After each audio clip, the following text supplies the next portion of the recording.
na kwa kuwa nina mkutano Kyela bado sijafanya, nitarudi tena njia hii. Nitapita njia hii. Nitakapopita nataka jibu kamili linalohusu lini watakuwa wamekamilisha, na huo muda ambao wametaja mpaka mwezi wa 4, pana miezi 2-3 katikati, tunatarajia wawe wamekamilisha.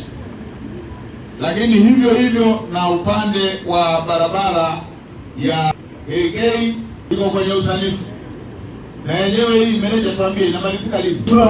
Waziri Mkuu, zote ziko kwenye hatua moja, kutoka Geigei kwenda Kapato na ile kutoka Ibuku kwenda Kapato, ambao pia ni ile inayotoka Mbalizi kwenda Shigamba na kuunganisha na hii zote zinaenda kwa wakati mmoja. Waambie waharakishe.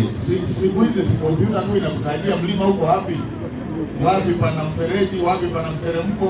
Waambie waharakishe, ndani ya hiyo miezi 3 wawe wamekamilisha, ili tuende kwenye hatua zingine zinazoruhusu ujenzi kuendelea. Barabara ya kuanzia hapa Kimwira Igombe kwenda Isangati, hiyo ilikuwa barabara ya kwanza ya Mkoroni kwenda Ileje, na ilikuwa haiko kwenye ilani, ndio ilikuwa kwenye ilani, na tayari tumeshawaelekeza mameneja waanze kufanya shughuli za awali kwa ajili ya kuanza kuifanyia upembuzi yakinifu na usanifu wa kina, kwa sababu ilikuwa bado haijafanyika, na ni kilomita 26 tu kutoka hapa kwenda Isangati.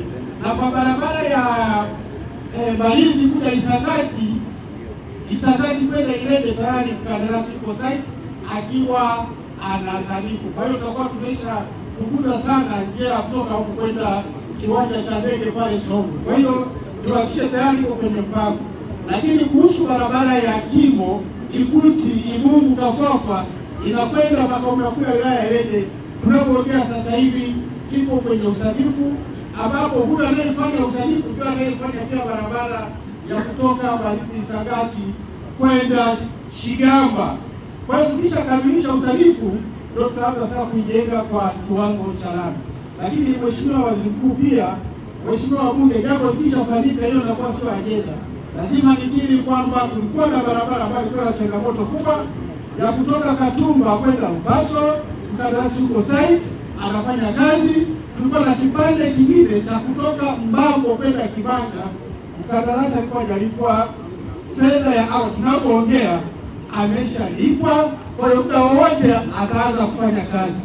Na barabara ya kipande cha kutoka Mbambo kwenda Ipinda ipo kwenye ilani, imeshafanyiwa usanifu. Tunachosubiri tu ni fedha ikitoka tuanze kujenga hiyo barabara kwa kiwango cha lami. Waitishe waje wakupatie mpango kazi, lini usanifu unakamilika,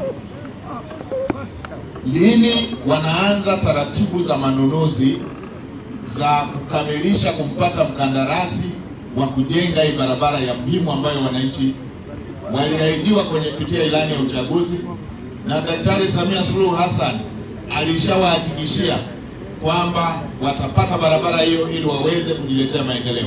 Wakupe muda kamili ambapo watakamilisha utaratibu huu wa usanifu, ili kupitia taarifa hiyo tuweze kufuatilia usanifu huo unakamilika na hatua zingine za kuweza kukamilisha mchakato wa kitaalamu, ili tuweze kwenda kwenye ujenzi ambao ndicho hasa wananchi wanasubiria kukiona.